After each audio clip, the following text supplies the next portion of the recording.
በመዲናው አዲስ አበባ የሚገኙ የቅንጡና ዘመናዊ የሆቴሎችን የአልጋ ዋጋ ሲሰሙ በቆሙበት ደርቀው ሊቀሩ ይችላሉ። በአንድ ቀን አዳር ብቻ የሚያስከፍሉት ገንዘብ ምናልባት እርስዎ ሰርተው ለማግኘት ዓመታት ሊወስድቦም ይችላል። እንዲህም እየተኖር ነው እንዲህ የሚያስብለውን አስገራሚ የአዲስ አበባ ሆቴሎች አሁናዊ ዋጋ ልንነግረው ነው። አዲስ አበባ የአፍሪካ መዲና እንደመሆኗ መጠን ዓለም አቀፍ ዲፕሎማቶች፣ የሀገር መሪዎችና የከፍተኛ ባለሀብቶች መዳረሻም ናት። በዚህም ምክንያት በከተማዋ እጅግ ዘመናዊና የላቀ አገልግሎት የሚሰጡ ባለ 5 ኮከብ ሆቴሎቹን በውስጧ ይዛለች። የእነዚህ የሆቴሎች ዋጋ እንደ አገልግሎታቸው ጥራት፣ እንደ ክፍሎቹ ደረጃና እንደ ደህንነታቸው ሁኔታ የሚወሰን ሲሆን በደረጃም ዛሬ የምናስቃኛቸው ናል። እናንተም የትኛው ሆቴል ላይ እንደተጠቀማችሁና ምን ያህል የኢትዮጵያን ብር እንደከፈላችሁ በኮመንት ሳጥን ልታሳውቁን ትችላላችሁ።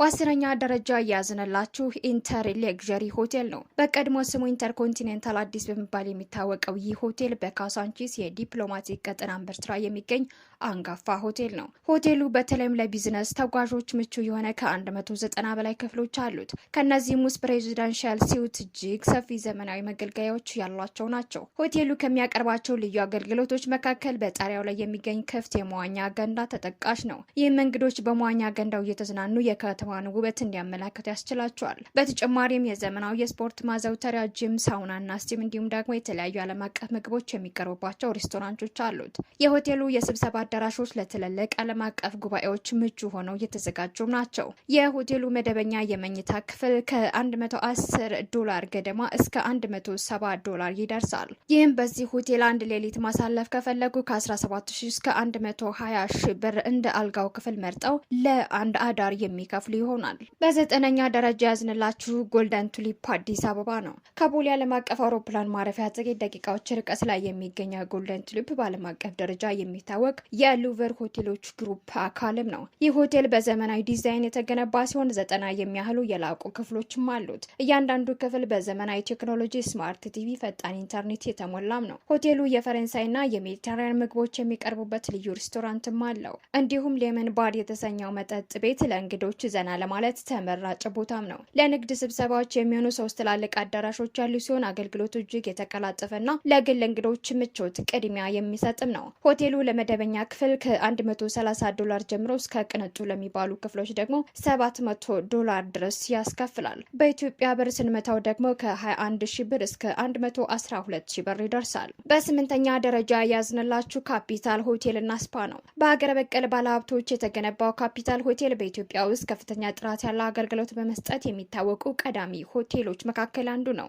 ይህ ሆቴል በተለይ በስፓ አገልግሎቱ እጅግ የታወቀ ነው። ሰፊ የሆነ የውበት መጠበቂያ፣ የማሳጅ፣ የሳሙና ስቲም አገልግሎቶችን ይሰጣል። ክፍሎቹ እጅግ ሰፊ ከመሆናቸውም በላይ ለደህንነት ከፍተኛ ትኩረት የተሰጣቸውም ናቸው። ሆቴሉ ለቤተሰብና ለልጆች ምቹ የሆኑ የመጫወቻ ቦታዎች፣ ልዩ ልዩ ዝግጅቶችም አሉት። ከምግብ አንጻር የሀገር ውስጥና የውጭ ሀገር ምግቦች የሚቀርቡባቸው በርካታ ሬስቶራንቶች ያሉት ሲሆን ለትላልቅ ሰርጎችና ለባንኩዌት ዝግጅት እጅግ ተመራጭ የሆኑ ሰፋፊ አዳራሾችንም በውስጡ አቅፏል። መደበኛው ክፍል ከ$120 ጀምሮ የሚያስከፍል ሲሆን ከፍተኛ የሚባለው ደግሞ $800 ይደርሳል።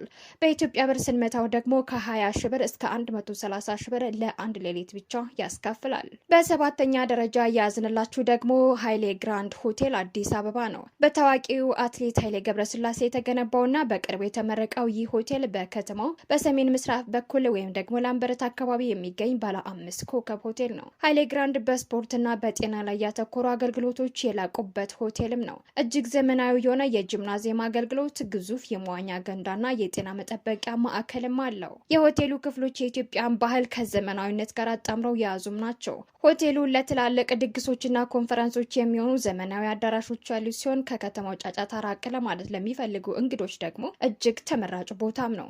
በውስጡም የተለያዩ የዓለም አቀፍ ምግቦች የሚቀርቡባቸው ሬስቶራንቶችና ካፌዎችን አካቷል። መደበኛ የሚባለው የሆቴሉ የመኝታ ክፍል ከ$150 ጀምሮም አለ። ውድ ወይንም ደግሞ ፕሬዚዳንሻል የሚባለው ቅንጡ ሆቴል እስከ $1,000 ይደርሳል። ይህም ደግሞ በኢትዮጵያ ብር ሲመታ ዝቅተኛው 24,000 ብር ሲሆን ከፍተኛው ደግሞ 160,000 ብር ያስከፍላል። በ6ኛ ደረጃ ያዝንላችሁ ሂልተን ሆቴል አዲስ አበባ ነው። በቀዳማዊ አጼ ኃይለ ሥላሴ ዘመነ መንግስት የተገነባው ሂልተን የአዲስ አበባ የሆቴል ኢንዱስትሪ አሻራም ነው። ሆቴሉ በታሪካዊ ዘመናዊነቱና ባለው ሰፊ ግቢም ይታወቃል። ሂልተን ከሚታወቅባቸው ልዩ አገልግሎቶች መካከል በተፈጥሮ ሙቅ ውሃ የሚሞላው የመዋኛ ገንዳ ቀዳሚም ነው። ይህ ውሃ ከመሬት ውስጥ የሚፈልቅ የፍል ውሃ በመሆኑም ለጤና ተመራጭም ነው። ሆቴሉ 4 የቴኒስ ሜዳዎች፣ ሰፊ የአትክልት ስፍራና ለልጆች መጫወቻ የሚሆን ግቢም አለው። ክፍሎቹ ጥንታዊና ጥራት ያለው ዲዛይን ያላቸው ሲሆን አብዛኞቹ ክፍሎች የከተማ ውበት የሚያሳይ በረንዳም አላቸው።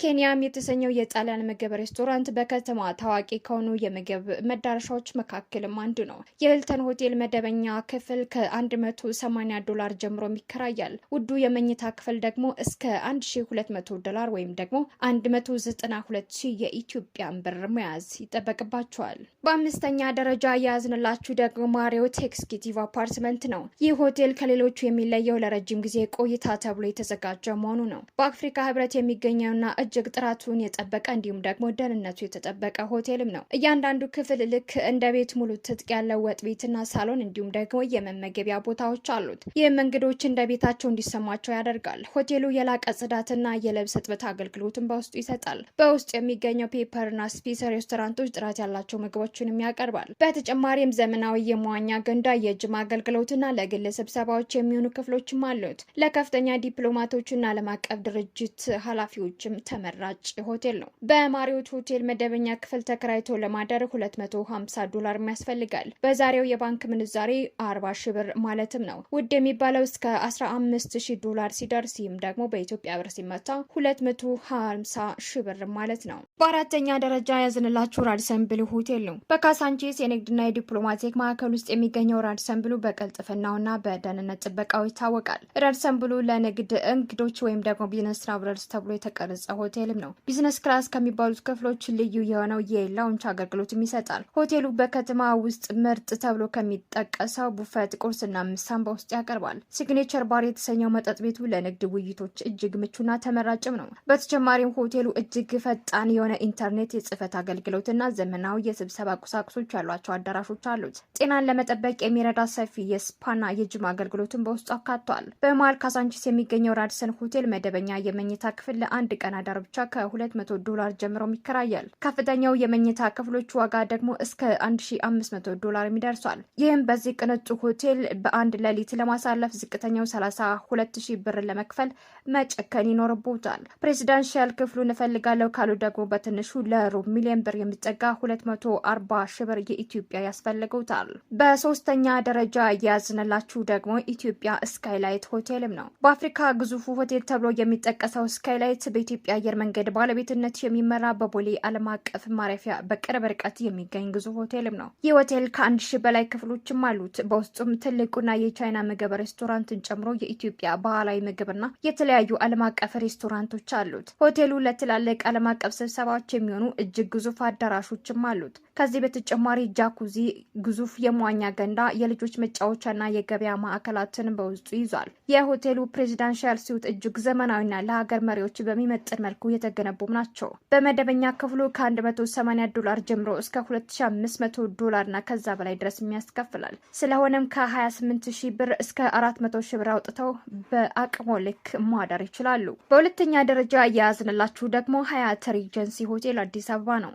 በመስቀል አደባባይ አጠገብ የሚገኘው ሀያት ሪጀንሲ በከተማ እጅግ ዘመናዊ ከሆኑ ሆቴሎች መካከል አንዱ ነው። በስነ ህንፃ ውበቱና በውስጥ ዲዛይኑ እጅግም ይደንቃል። ሆቴሉ 188 ክፍሎች ያሉት ሲሆን 12ቱ እጅግ የላቁ ወይም ደግሞ ሌክዠሪ ስዊት የምንላቸው ናቸው። ክፍሎቹ ሰፊ መስኮቶች ያላቸውና የመስቀል አደባባይን ውበት በግልጽ የሚያሳዩም ናቸው። ሆቴሉ ዘማርኬት የተሰኘ ልዩ ሬስቶራንትም አለው።